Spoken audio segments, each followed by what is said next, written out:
So walking is slow for mermaid because they feel pops of small bones with each step. And this happens because legs are natural to them now. But they have to be in human form when they perform these rites because it honors the people whose souls they bless.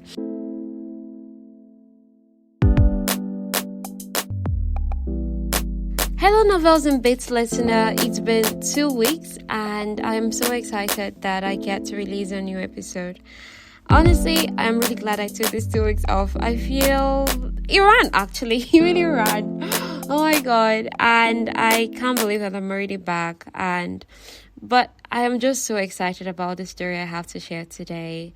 And I really, really look forward to you listening and giving your feedback and just being part of this world with me. This world was really special.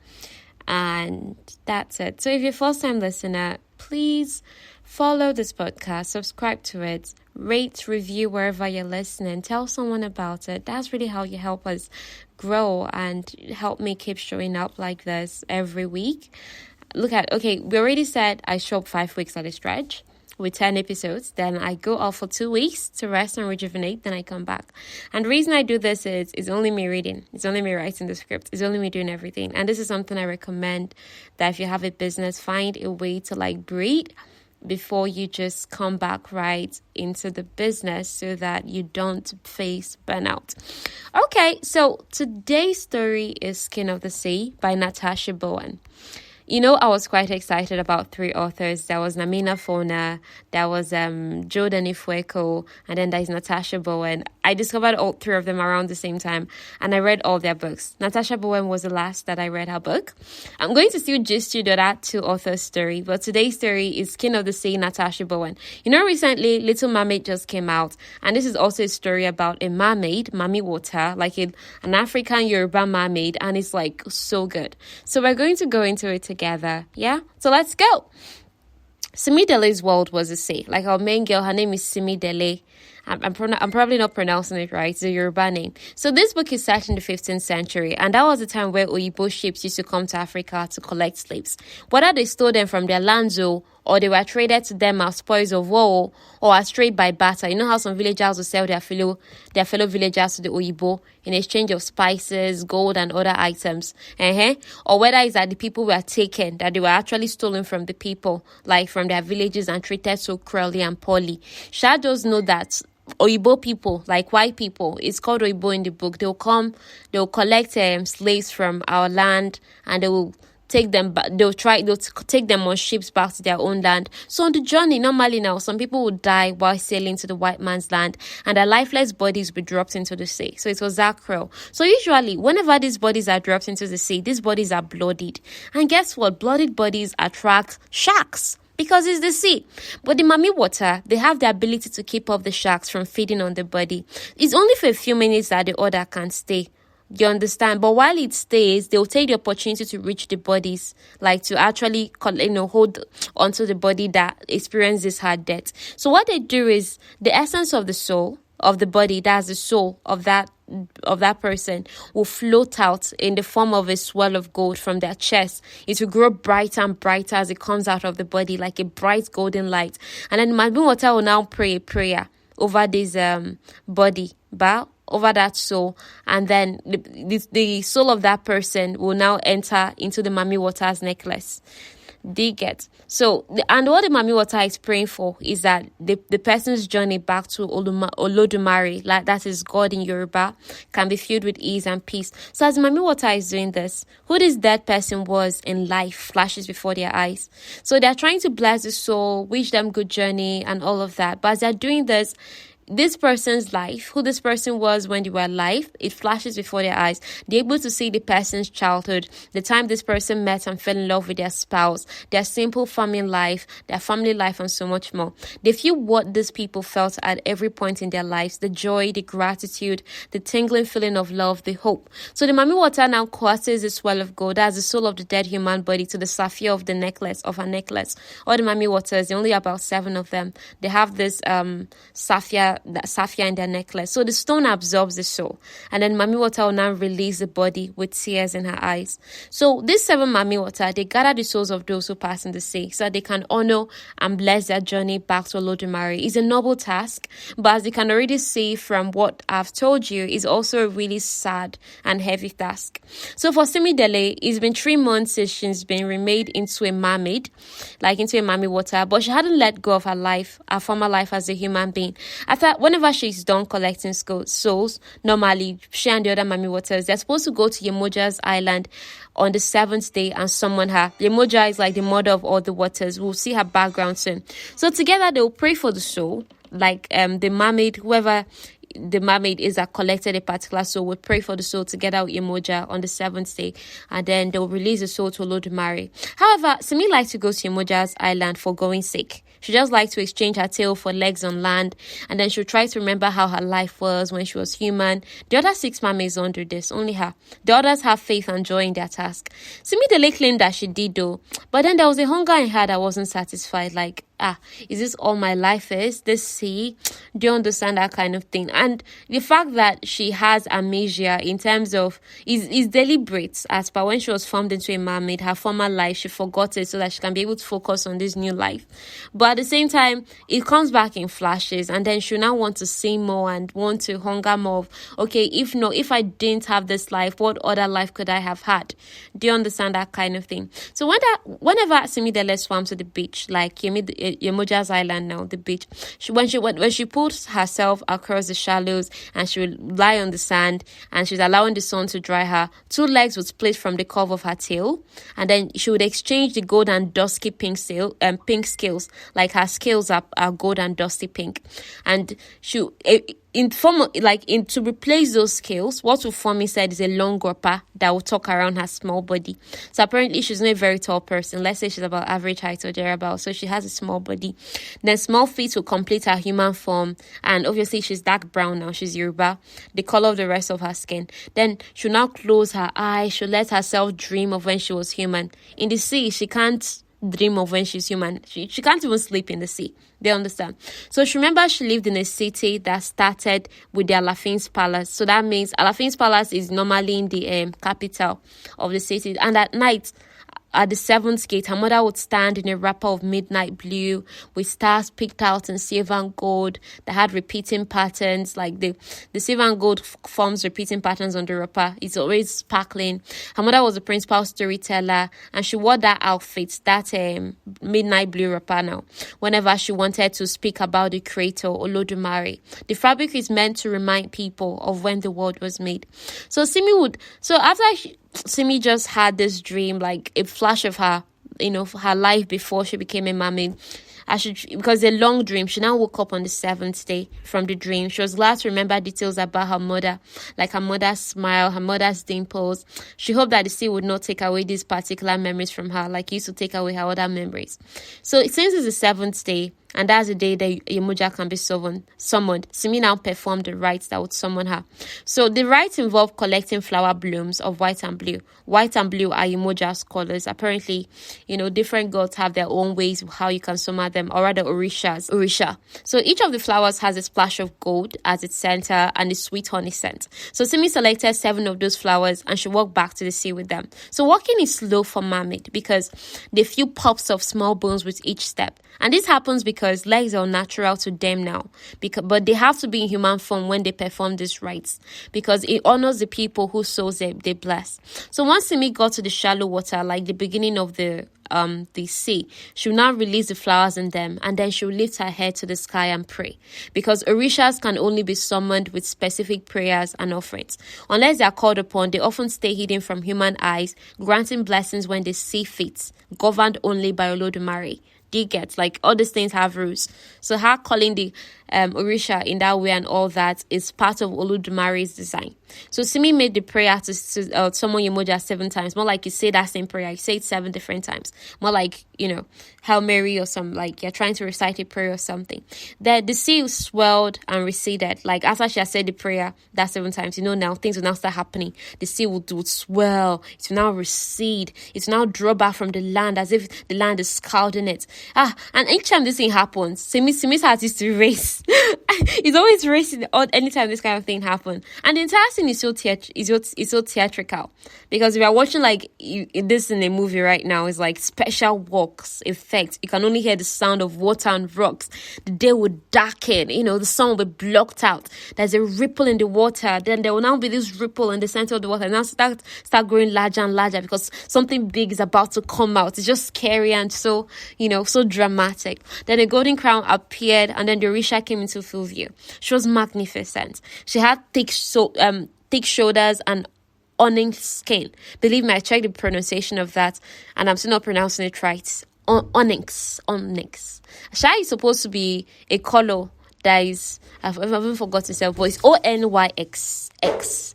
Then the moment she stepped onto land, the Mami Wata, like the Yemoja, that she's an Orisha, like a goddess or something, then her dark blue scales, because she has dark blue scales, they'll be replaced by a white and indigo wrapper that is wrapped with threads of gold throughout. Remember her colors are like what again? White and blue. But so it's all aligning. So Simi bowed to her and only came forward when Yemoja beckoned her to. So she confided in Yemoja how this soul that she collected reminded her of someone, and Yemoja guessed that this upset her. So in a gentle maternal tone, that's in as much as Yemoja is like an African mother. You're always glad when you talk to them, but somehow trying to go to them, talk to them just seems hard. But when you're talking to them, you're freer. So that's how Simi used to feel around her. So in a gentle maternal tone, Yemoja reminded Simi of what she told her when she was remade. Yemoja had to leave the streams. Like, look at Yemoja's story here. Normally, she dwells in the streams and rivers of people, but she had to make the sea her home after the Igbo started stealing human beings. So she created Mami Wata in that same year, the 15th century, to help her comfort and pray for souls who died in the Igbo's hands and they were dropped into the sea. It was something she could do, right? Like, it was something only she could do. So in Simi's mind, she wondered why they didn't just shatter those ships to pieces or drag down those Oyibo people to the darkest parts of the sea. So Yemoja hardly left room for discussion, so Simi couldn't ask her these questions. Yemoja reminded her again that all she had to do, like Simi had to do, was gather any souls that passed in the sea, and they'll say a prayer to them. Say prayer to bless these souls on their journey back to Olodumare. That was her purpose, nothing more, nothing less. So after they successfully sent off the soul in Simi's Safia, Yemoja blessed Simi's search for more souls, and then she disappeared back into the sea before Simi could even reply the blessing. Since there was nothing left to do on land, Simi returned to the sea, and in the moment she returned to the sea, she already felt that small memory that she had of her mother fading, but she clung to just one thing: her mother's eyes. So for many days, Simi didn't collect another soul, but a day to the 7th day, like that's the 6th day, she saw a ship like early in the morning, like of that 6th day, like let's say around 1 a.m. or thereabouts, really early. She saw a ship and it threw off a body. It was a teenage boy, and there were black chains still hanging from his bloodied skin, dragging him down. So Simi felt the pain in his body, in her heart. She pushed it aside and focused on collecting his soul to honor his life. So she curled her arms around him, like she put her arms around him. She pressed her chest to his. His body was warm, indicating that life had just left him. She opened her mouth to speak Yemoja's words, like to start collecting the soul now. But before she could begin, the boy's eyes opened. In shock, she pushed him away. He started to sink. This is someone who had chains around him. So she had never found anyone alive before. She didn't know what to do. And his eyes, but then the reason why she just snapped out of it was that his eyes reminded her of her mother's, because it was just her gape, it was looking back at her. And then she decided to save him. The sharks soon surrounded them because they wanted the boy now, his bloodied, his food, his fresh food. And they surrounded them. They were not even listening to her orders to go away. They were just reluctant. They were not full on attacking, but they were just like, we don't want to go. Do you understand? So it was raining too. That early morning, it was raining too, like triple wahala, and the boy was getting cold. So Simi knew she had to get him to land, and the closest land was Yemoja's island. It was after she brought him to land that she realized what she'd done, and that it wasn't expected of her. So she was supposed to glean a soul, not a body. Do you understand? So on the swim to the island, the boy had lost consciousness. So Simi turned him on his side so he could cough out the water. His back was severely wounded by lashes and he had a wound on his right hand. When the boy opened his eyes, it was at the same time Simi's tail came fully on land, because she just initially pushed him out on the beach and turned him on his side so that water can come out of him, but her tail was still in the water. So as the boy was just coughing out, so this kind of fish now came on land and it was still her tail. You understand? It had not dried out so that her legs can form. But as he opened his eyes to now look at her, her legs, her tail now turned into legs as he was watching. Simi knew it was too late to hide and knew that, but she also knew it was risky to reveal herself to humankind. And true to that, the boy was just defensive and hostile towards her, like, what are you? Do you understand? She had to calmly tell him, my name is Simidele. I'm just Simidele. See, please, if any Yoruba is listening to this thing, please just tell me the correct way to pronounce Simidele. I don't know what I am pronouncing, but I'm pronouncing what it seems to sound like. Okay, let's move on. So she can't introduce herself, but the boy still crawled away from her, in as much as he was weak and everything, and he lost consciousness again under a banana tree like that. So Simi went back into the sea. And as she went back, she was just thinking of, what am I going to do with this guy right now? She was like, I can't let older Mami Wata see him. And if I leave him as he is, he would die. But it's I know he's risky, but I shall try to help this guy. So she now gutted some fish for him. She fashioned a small basket from leaves so I could use it to collect drinking water from the pool nearby after eating the fish. So watching the boy, like she was watching him as he was sleeping, Simi was like, she'd be around 18 years old. She also gathered some wild lettuce to make some poultice, like local poultice for his wounds now, to treat the welt on his wrist caused by those manacles that were binding his wrist. So the boy woke up just as Simi tried to apply the crushed wild lettuce, and then he gripped her so hard he hurt her wrist. He was just in full defensive mode.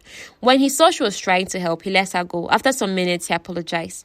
So taking that opening, Simi treated the wounds on his wrist and his back. When she was done, he didn't say thank you. Simi tried not to get offended. She was like, okay, he's in pain. He nearly drowned, that kind of thing. So even though he's not saying thank you, let me take it that he's grateful inside him. So eventually they talked, because these are just two young people sitting beside each other.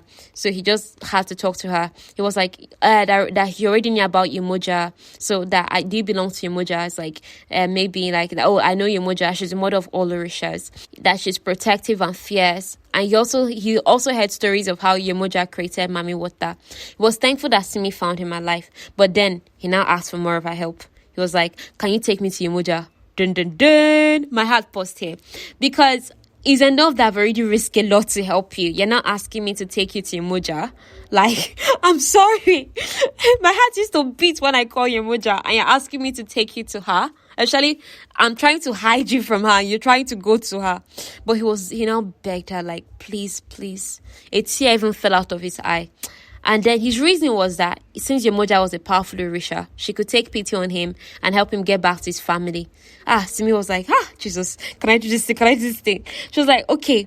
In her mind, she was just thinking Yemoja could either be so proud of her for saving a life or furious that she did and will punish her. It was likely the latter, especially after that last stern reminder of nothing more, nothing less, just face the things they're supposed to do. So Simi asked the boy what his name was. He said it's Adekola. Kola for short. Just tell me how to pronounce your Yoruba names. Full stop. She told him she couldn't take him to Yemoja, but she could take him to the mainland once he was healed. He said that it wasn't good enough because he needed to return home as soon as possible, or what could happen. That he was traded to the Oyibo. He was put on a ship a few weeks ago. That was the ship he was thrown from.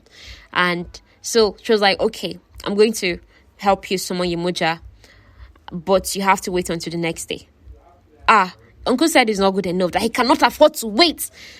Simi was just so annoyed, and she just firmly told him, you've been away from your house for weeks. One more night won't make a difference. Kola was like, he's going to, you don't understand what I have to say. But after he finished struggle head, he had to accept him his words. But he was so frustrated. He now went to one of the rocks that was around there. He was hitting the chain or binding his hand against it. And then the chains that were on his hand now broke off. Do you understand? So it took several tries, and Simi was like, God, She just imagined that this thing was so painful. But the guy's frustration was just too much. So after he broke off from the chains, he now angrily flung those chains into the sea. And Simi was glad to see the reminder of what he'd been through cast into the sea. She was actually glad that he was able to free himself because she couldn't remove the chain. But even as much as she could help treat the wound. So that night, as he slept, Simi had a dream. It was another memory of hers. So on this one, she was on an Oyibo ship, and there was a stench of grief and terror in the air. So Kola had to wake her up because she was shouting. So when he asked what it was, she replied, "You're on a ship, you know." Do you get? So this gives us an idea that Simi was also on an Oyibo ship like this Kola was. So she faced something similar too. Do you get? But we don't fully yet know how she became Mami Wata. So part of the story is that we're going to find out. The next morning, Simi warned Kola that Yemoja may not help him more. That this thing you're putting your hopes up, she may not help you. But Kola's reply was unexpected. It's just like, are you going to get in trouble for helping me? He was actually concerned. Simi was like, hey, anyone. She just ignored him and instructed him, okay, this is how you're going to summon Yemoja. Collect her flowers like this, do like this, do like that. So while they waited for her to show up and the elements were doing its thing now, both the wind and the waters were moving back, those theatrics and all that. Simi's legs were just shaking because she was so nervous. So as Yemoja approached them, they bowed their heads to the ground. Simi was like, now to Kola, see, don't talk unless she speaks to you, don't talk to her. So Yemoja now demanded from Simi that what's the meaning of this? What's Kola doing here? Like, what's this guy doing here? So Simi confessed how she saved him, what happened. And Yemoja's response was a roar. Like, she roared so hard, the waves smashed the rocks of the cove. Like, when somebody, like, the power, like, the water was so powerful, it broke rock because Yemoja was, like, screaming. She looked ready to, she now formed this wall of water in front of them as though she would crash that wall of water and batter their bodies and everything. But in the midst of all this, her anger and everything, Simi could see that Yemoja was actually afraid. So Simi now said, begging Yemoja, saying that, I'm sorry, I only did what I thought was right. So eventually, Yemoja lowered the water. She now sat on the white sand and now said to Simi, what you have done will mean our deaths. Yemoja cried. It was grief, it was anger, it was fear all at once. Simi was thinking, she was like, Simi was just thinking, but Yemoja can't be killed now. She's an Orisha. And then she was like, okay, is it Mami Wata that will be destroyed? Okay, I know that we are mortal when we're in our human forms, but in the sea, we are strong. We are really strong. Like in the sea, Mami Wata can hardly be killed in the sea. But on the land, you can easily kill a Mami Wata. That's what she was just thinking. So after a while, Yemoja collected herself and now started to explain to them that Olodumare's will and decree must be adhered to, that failure to do so posed a great risk. Yemoja now told the story of Ile-Ife, the first city on earth. Like, the reason why she's saying that what Simi did is actually has a big consequence. She now started by the whole creation story of Ile-Ife being the first city on earth. All men were created equal, but they craved difference, and they now begged the supreme god for it. Olodumare gave them what they wanted: separate clothes, languages and lands. It led to chaos, human beings, and there was war and inequality. Because of this thing, Olodumare now decided that humans needed to make their own way, learn their own lessons, and make their own destinies. So Orishas, we are bound not to directly intervene in the lives or deaths of man. All deities got this thing loud and clear. It's here it dawned on Simi why she was only tasked with collecting souls, not destroying ships. It's part of Olodumare's decree. Do not get directly involved in the fates of men. You can help them when they pass or something, but don't get directly involved in their fates. So Yemoja admitted that creating Mami Wata was risky for her, that Olodumare saw it as a disrespect of those rules. And Simi asked what happened, and Yemoja said it'd be better if she showed her. Over the middle of her face, Yemoja normally wore this veil, like a veil covered in pearls. You understand? So she now lowered the mask of pearls from her face. Simi cried out. Where Yemoja's cheeks were supposed to be, her cheeks, where it was supposed to be, there were three vertical gorges. Like, you know how Yoruba people used to have line, this decorative line, or Hausa, or even Igbo in the olden days. But then these ones are now deep, like intended to hurt, like deep, like actually scars. And three on each side of her face. They began under her eyes, ended just before her mouth. Simi felt breathless and even pressed her hand on her chest because she's like, I can't believe this thing. Because Yemoja is like her mother. But so it was, and so Yemoja explained that it was punishment, that those scars those 3 vertical scars on each of her cheeks were punishment for allowing Mami Wata to exist. So the Olodumare said, okay, your Mami Wata can exist, but you have to collect punishment. Simi was like, is it Olodumare that did this thing to you? So Yemoja said, no, Olodumare is loving, that it wasn't him, it was Esu. Esu is messenger to Olodumare. Please pay attention, because this Esu guy is the villain of our story. So he's messenger to Olodumare. He has over 200 names that show his many sides and his ability to change form and master any language. He's also kinsman to the Ajogun. The Ajogun are the 8 malevolent warlords. They are intent on reigning life on earth, but it's only Esu that can keep the Ajogun away. So the person that is a king is the only person that can keep them away. So because of this, Esu is an extremely powerful Orisha, stronger than Yemoja self. So Esu was the one who told Olodumare what Yemoja had done, because normally he's a god who used to covet what others have. He's always power hungry. He would even use other orishas to gain more power for himself. He came to Yemoja to give voice to the supreme god, to deliver the message of displeasure and consequences, and to mete out punishment. So with horror, Simi finally knew how taking Kola from the sea would end all the Mami Wata. Kola was visibly shaking and sorry. So Simi cried in anger that if Yemoja had told her, if he had told me on time of all these things, that I would not have done what I did. So Yemoja thundered that she would have never needed to, if only Simi listened to her and completed her task. That the other Mami Wata listened to her. They don't prance about her island in human form, pretending. Do you understand? The other Mami Wata have accepted her fate. It's only Simi that is trying to remember how she was human. So Simi still insisted, you could have told me. Do you understand? So what do you think as a listener? Like, do you think if Simi had known all of these things about why it's disastrous to intervene in human fates and everything, that it would have helped her keep her nose out of interfering? Do you think it would have? Do you get? So deep inside her, Simi admitted to herself that even if Yemoja told her of the consequences, she would have still wanted to save Kola. She just couldn't have let him drown. It's one thing to find him dead. It's another thing to find him and he's still alive. Do you understand? So mother and daughter were quiet for some time, but Yemoja was still low-key glaring at Simi. Funny enough, do you know the person who made peace between them? Kola. That human boy that does not have any Shimbain power, that they could have just flung inside sea and he would have died. He's that boy that he bravely stepped between them and asked what could be done to make things right. Yemoja's anger gave way, and she said to Simi that it was not a time to be divided. Simi knew Yemoja's goodness and the scars she suffered for humankind. So she apologized. The mother and daughter embraced. Yemoja now informed Simi that as the one who broke the decree, Simi had to ask for Oludumare's forgiveness. Esu could not be trusted to help anyone gain an audience with Oludumare. He was a trickster. So they needed to summon Oludumare in a different way. The Babalawo who fashioned the sapphires are all the mermaids wear now, that they used to use and collect souls. The Babalawo who fashioned those sapphires, he had 2 rings in his possession. Those rings were made from obsidian, mined from Ile-Ife. When those rings are worn together, one can recite a prayer that will initiate an audience with Olodumare. Esu also didn't favor Yemoja. And that reason why they cannot even trust Esu's help at all is that he does not favor Yemoja. Why? She would not tell him where these rings were. Simi was not like, in her mind, she should not ask Yemoja, but she's not wondering, but Esu is already powerful, and why was he want the ring? And he already can gain an audience to Olodumare. So she chalked it up to him hating the fact that anyone would bypass him to speak to Olodumare. But we're about to find out later what the true reason why Esu wants those rings. And Yemoja will not tell him where it was. So according to Yemoja, back to the Babalawo now. She now said that the Babalawo would be close to the sea and a large river. That's where the power of those 2 bodies of water converging was one he always sought and settled by. So Kola coughed to gain attention. He now commented that the river Ogun is powerful, his village is close to it, and as a Babalawo, they consult. So Yemoja ordered him to speak up. He was not simply scared to talk, but he forced himself to describe the Babalawo.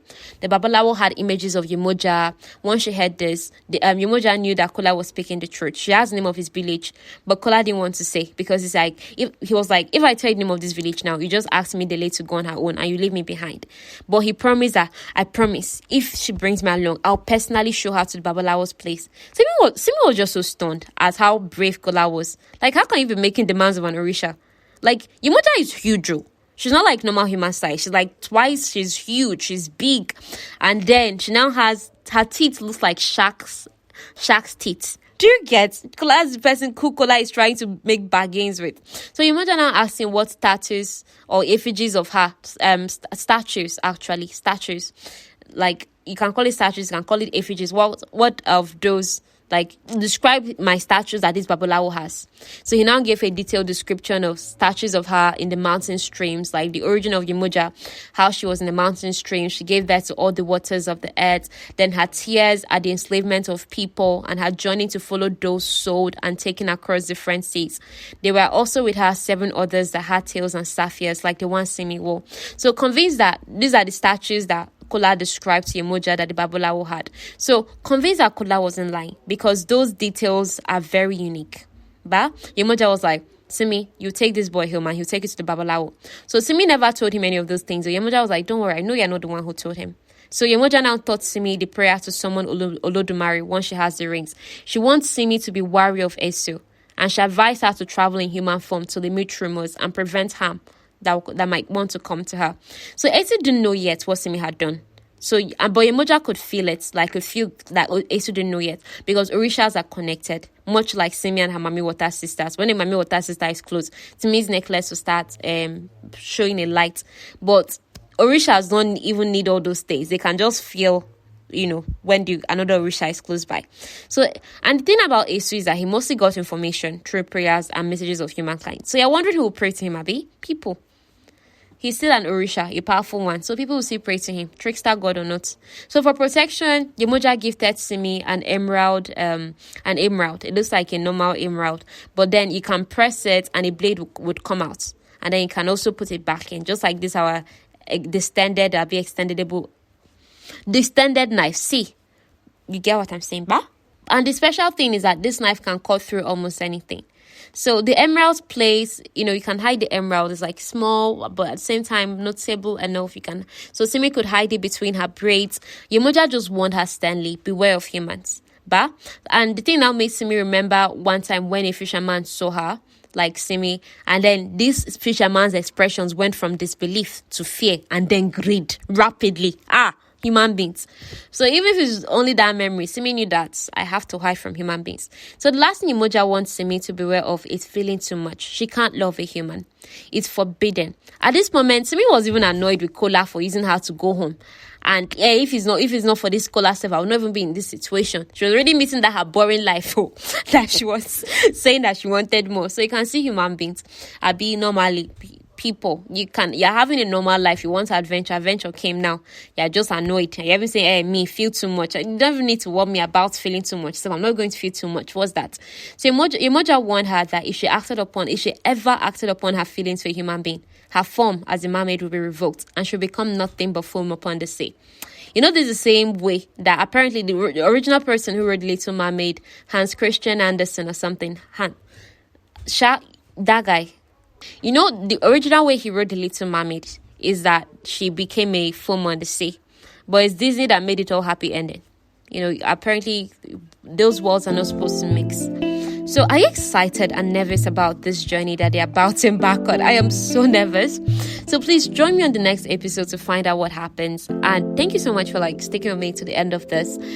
And I really hope you enjoyed this. And I would love your feedback to help me tell us better stories and all of that. So yeah, have a good week and see you on Thursday. See you on the next episode.